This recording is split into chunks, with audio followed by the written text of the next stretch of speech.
Good afternoon. Sir. Nandito ako ngayon kasi tumawag ang driver. Sigurado naman kilala niyo ako.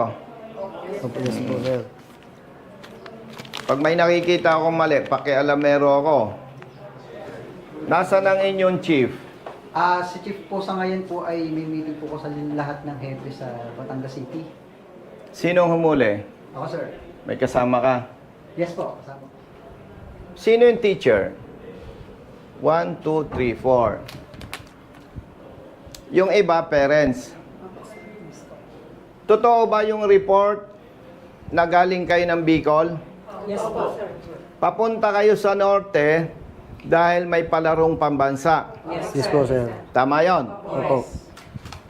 Ikaw ang driver. Opo, sir. Kanino ang sasakyan? Sa asawa ko po, sir. Sa asawa mo. Opo. Minabuti ko, harap-harap tayo. At para sa public interest, nakabidyo tayo. Para kung may mangyaring kapareho nito, magiging malinaw sa lahat. Huwag tayong magsisinungaling para maging maayos. Actually, sir, siyang nag-initiate voluntary dahil meron siyang dalawang relatives. Dito, Okay. sa Sino ang relatives niya dito? Diyan po. Saka ito pa. Sino pa? Tas kamay. Yung si midwife, relatives ko pa po yan. Kamag-anak kayo? May sinasabi na may anak ka na nauna na dahil lalaro. Opo, sir. Nauna na. Nandun na? Nandun na po. Ilan? Isa lang. At ito, may kamag-anak ka. Nakisabay. Lahat kami parents ng players doon. Yon, parents kayo. Anong usapan nyo sa fuel? Sabi ko, sir, sa kanila, sila naman nagsabi na, pagdating sa diesel, hati-hati na lang daw sila. Yon. Tama ba sabi niya? Opo, sir. Opo. Siyempre, galing kayo ng Bicol, papunta kayo ng Norte, 100% nag-diesel na kayo. 2,000 po, sir, sa Kalawag. Ang tanong ko, nangyari ba yung usapan na hati-hati kayo doon? Yes. Yes po, sir. Okay. Nag-share ka, hindi? Hindi po, sir. Oh, wala kang share. Brother, Yes, sir. ano ang ibig sabihin ng kolorom? Sir, may iba't iba po kasi tayong klase ng color room. Pero yung pong tinigan... Naka-record tayo, ha? Opo, yes, sir. Yung tinigan ko po sa kanila, sir, ay private motor vehicle operating as for hire. For hire. Yes, sir. Anong basehan mo? Ang basehan po namin, sir, ay dahil po sila po ay nagkaroon ng ambagan para po doon sa Pangkurodo. For hire yun. Yun po. Malinaw, ha? Hindi nahawakan niya yung pera, ha? Nagbayad sila, hati-hati. Ay Sa'yo, for hire na yon. operating as for hire po. Sir, excuse me. Hindi po namin sa kanya binibigay yung panggas. Isa pong parent ang mahawak, siya ang magbabayad. Sige, sino? Para malinaw. Sir. Ikaw. Opo. Ang unang binayaran mo sa Calao, Quezon, 2,000. Oo. Ibig sabihin mo, doon sa version na yon, ang pagkakilala mo, pagkala mo, for hire na yon. Operating as for hire po. Operating as for hire. Opo. Igagalang ko yung pananaw mo. Kaya nga naka-record tayo eh. Yes, sir. Dahil magko-contest kami sa LTO. Yes, sir. So, ang pagkaintindi mo, operating for hire. Yes, sir. Alam mo ba na ikaw ay public servant? Kayo, Yes, sir. Opo, na po sa amin. public servant. Yes, sir. Naimbestigahan mo ba na itong mga ito galing Bicol papuntang Norte? Yes, sir. Ipagpalagay, hindi ko sinasabing kolorom. Ipagpalagay natin, talagang kolorom. Nakita mo, may batang maliliit, imposible namang magsabi ito na teacher, hindi naman. Nakita mo, may batang maliliit. Sa ngalan ng public service, wala ka ng ibang pwedeng gawin? Bago po namin sila, nung pagkahuli na po, nung nandito na sa compound, ang una naming decision is to impound the motor vehicle. So, ang instruction namin, kami po ay nagsabi sa kanila na para naman po kami makatulong kahit papaano at makapagpatuloy po sila sa pagbabiyahe, kami po ay nag-offer na ihahatid po namin gamit ang aming mobile sa terminal at para po sila ay makasakay ng bus. Habang nagtitiket po kami, actually nakaprepare na po yung pounding receipt eh. Siyempre, may mga kasama din po kami na nagtatawag sa hepe namin. Oh. Report po yung nangyayari. So ngayon, dahil nga po nakita namin na maraming pasahero, may mga bata, nag-decision po ang hepe namin, binigyan kami ng instruction, ganito sir, technical impoundment na lamang. Ano pong ibig sabihin? Tanggal plaka. Tanggal plaka, pwede na po silang umalis. Kawawa ang driver eh. O baka hindi mo alam ang ginagawa ng ibang pulis at enforcer. Nakakita lang, walang plaka. Letse-letse nang abuti ng mga ito. Imagine! Sir, sa kanya kahapon, nasabi ko Sana po nakatulog maawa kayo, kayo. sir. Dala namin sir Tulog ang kayo ibang gamit gabi. ng mga bata, yung sapatos. Kasi po hindi kasi yung timbang po sa aeroplano. Nauna na po yung mga bata. Ang Pambihira sabi ko naman. po sa kanya, siguro po magulang ka naman. May nabubuli pa sa kanila, Naiintindihan o sir. nararamdaman Iusap natin. kami. Pero hindi po, tumawa lang po sila. Wala naman problema kung kawawa naman yung mga bata, ticket na lang. Tapos sir, proceed ka na. Magko-contest ka kasi ikaw ay inaakusahan ko ng kolorom. Pambihira naman oh. Tawagan mo yung epe mo. Kausapin ko. Sir, excuse na po. Itinatawag lang po kay RD po na Sige. yung regards po doon sa matter na gusto niyo po. Sige. Wag lang po sir. Pwede tayong magpatupad ng batas na hindi masasakripisyo ang kapwa natin. Ibig mo ba sabihin, kung pinatuloy ninyo yan, tinikitan, wala na kayong habol, may habol kayo Bakit? Magre-renew ito ng lisensya. Magre-renew ito ng sasakyan. Pwede ninyong padala ng shokus order. Ang daming method ang daming ways. Pero tingnan mo naman mga bata Yun nga lang, nasa bahay ka, walang tubig. Iritado ka na Ito. Kulang sa tulog sa Tapos sabi nila, sir, Tapos itong mga to, majority, mga babae. Pambira naman Brother, naintindihan ka dahil hindi ka hepe. Pero gamitin nyo naman puso nyo.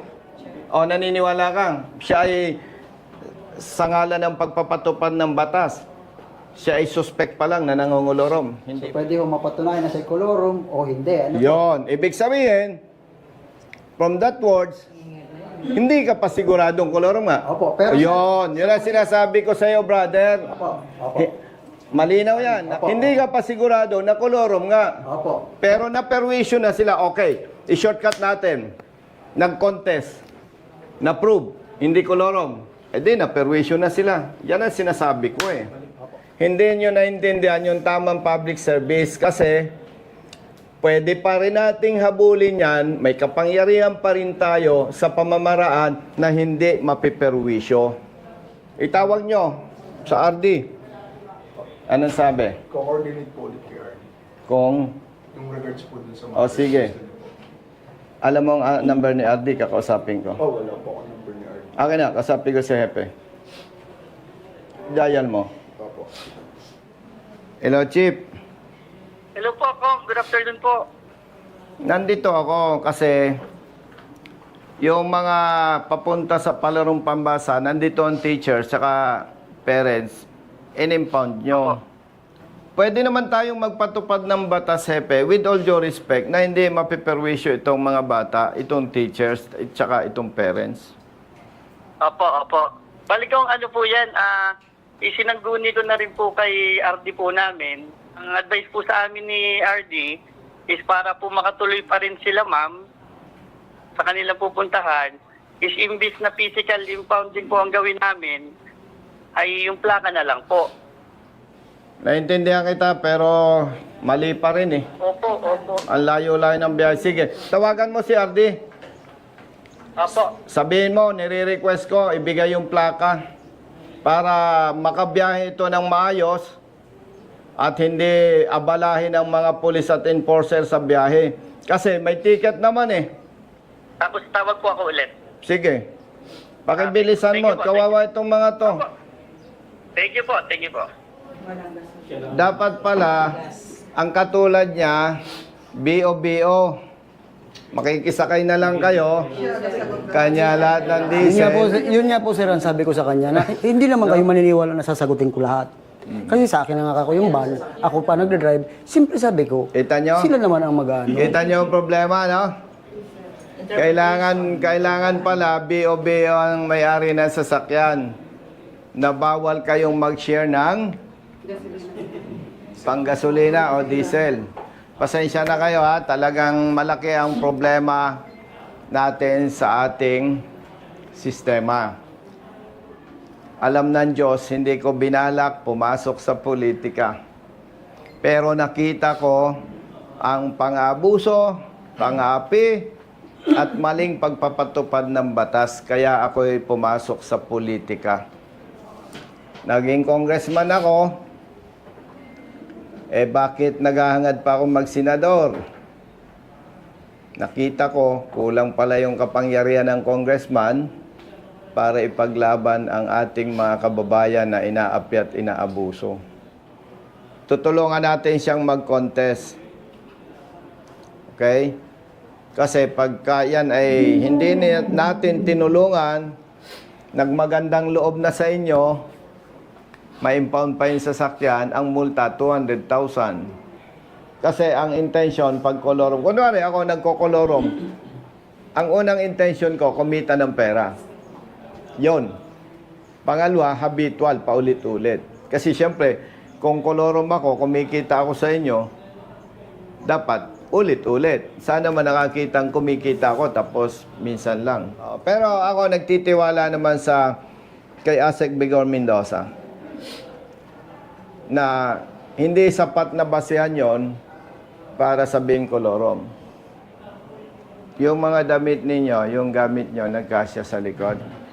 Pinasuot ko po sa ilalim ng sir, kasi sabi ko nga, puro lang bag, walang malita. Kaso may malita, pero may bigas Ilang pa kami, kilong sir. bigas dala nyo? 40 kilos sir.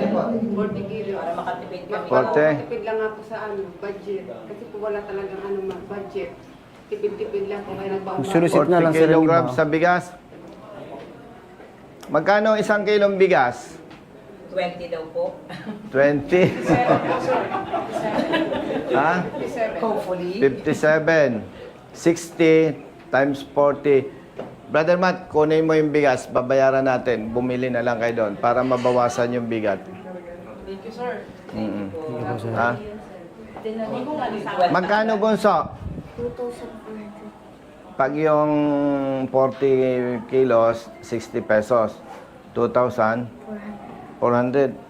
Walang nga, Matt, magkakalkulator ka pa. Tama si Kuya. Sigurado ko. Pambira naman to. Maya ka nga. Ito, walang calculator. 2,400 daw. Naninigurado lang po. Ikaw magkaka... Kasi recorded. Naninigurado lang. Diba? Sir, hindi lang daw po makontak ni Chief si RD kasi Mm. kasama daw po si Mm. Secretary Jason Ah. Mayani. Pero yun naman po, bago naman po kami mag-ticket at bago po magbakwas ng plaka, ay sinanggunin na naman namin po yung kay RD. So ang instruction po ni Hepe, RD mag-stick po kami doon sa... Hindi bale, ako ang tatawag kay Hepe. O, iwanan nyo yung bigas. Makagaan din sa inyo. Gawin lang tatlo niya. May ari ng bigas. Come here. Oh. Tatawagan ko si RD para doon sa plaka. Option 1, kung hindi ko makontak si RD, takbo kayo. Ilan ang plaka tinanggal? Lahat po, sir. Lahat? Yeah. Alang yan naman. Kinawawa kami. Basta may makakitang pulis dyan, may makakitang enforcer. Gusto kami palabasin. Ay, Diyos mayo naman. Pababiyahihinin mo. Bakit kinumpis ka niyo yung ORCR? Hindi man lang kayo nag-initiate na, sir, papaserox ko ito ha, para may kopya ka. Paano pala kung itong mga ito'y walang utak? Tumakbo, naniwala sa'yo, walang plaka, una at huli. Walang ORC yan. Wala lahat. Wala lahat. Hello po. Madam, good afternoon. Yes po. Public service ito ha, naka-loudspeaker ka kasi nandito yung mga teacher, nandito yung parents. Wala namang usapang personal. Nandito pa sila kasi ang kinakatakot nila, 2 plaka pala ang tinanggal sa van. Ay imagine, madam, real talk tayo. Papunta ito ng Lawag City. at dadalo sa palarong pambansa. May 3 bata dito, kung hindi ako nagkakamali, mga 6 years old, 10 years old. Tapos, 4 na teachers. And the rest, parents. Ay, kaya pala kagabi pa, hindi sila makaalis-alis. Alam nila ang sitwasyon. Pag tumakbo ang van, walang plaka, baka 3 araw na sila sa biyahe dahil lahat ng dadaanan nila na may pulis, lahat ng may enforcer, paparahin yan. Ang haba-haba ng kwentuhan. Ngayon, pinapatawagan ko kay District Officer, si RD. Mukhang may event. Tinatawagan ko si Executive Director, parang may conference, hindi nasagot. Ito naman, madam, sa ngalan ng public service, may ticket, alleged colorum, may holding pa rin ang LTO kasi magre-renew ng sasakyan, magre-renew ng lisensya. Ang request ko sana dito sa LTO dito, huwag kakalimutan yung public service na hindi naman mga kriminal tong mga to. Kagabi pa, kahapon pa na dito. Ang request ko, sa ngalan ng public service, with all due respect, ipa-release ninyo ang plaka dahil talagang baka abutin to ng 3 araw o 5 araw. Ang layo ng lawag. May po kaya silang copy ng ORNCR? Siyempre, may ORC yan. Nandiyan po sila, sir. Kinuha po nila. Kinuha ng enforcer. May kopya pa ang driver. Wala po, sir. Walang kopya na ang driver. Wala po, sir. Naku, lintian yan. Wala nang kopya ang ORCR itong driver. Kinumpis ka ng enforcer nyo. So ganito na lang po, sir. Yung copy ng ORNCR, papa-photocopy na lang po dyan sa LTO San Pablo. And then, ipa-ano na lang po namin ang plate. Then kung ano po, pwede naman po silang mag-file ng protest. Exactly. Pero ang ano nga dyan, madam, pakituruan nyo yung mga tao nyo. Balansehin yung pagpapatupad ng batas at public service. Tama yung sabi mo. Imagine pala, tatakbo, walang plaka, walang ORC yan. Wala po, sir. Kasi kinuha po niya. Talinti ka na. Sige sir, di pa ano ko na lang po. Pakibigyan mo na instruction itong assistant chief. Ito. Sige po, shopping ko na Okay, po okay. si Chief Melvin. Ang Chief Opo, Melvin. Chief. Okay. Hello, Chief. Yes po. May copy tayo ng ORCR ng sasakyan. Yes po. Confiscated. Di i-photocopy na lang para may copy ang driver. Opo. Tapos encoded na naman yan na Opo.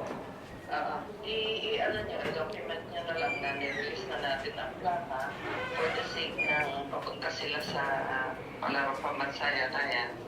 I-document nyo na lang na nai-release natin sa kanila yung ano, pwede mo naman papirmahin doon sa copy ng DOP. Ang magiging basis natin is yung may iiwan na copy sa atin ng ORNCR. Okay, Chief. Copy po. Okay, sige. Then pwede naman sila mag-file ng protest. Sige po. Okay, sige. Thank you. Madam, thank you. Okay po. Okay, thank you. Bye-bye. Ingat, sige. Ma'am, bantayan nyo, ha? Opo. Pag inaantok, ha? Opo. Pag antok, ha? Campaign nyo in Bicol in 2028. Alam Ang ko. brother ko po ang newly elected mayor in Huban. Ha? Sorsogon, yes. Ganon? Opo, Fulleros. Congrats. So I'll campaign Papasyal you. ako sa inyo. Hindi namin makakalimutan kong ang ginawa mo Grabe sa amin. itong ano. Grabe. Napaiyak talaga ako.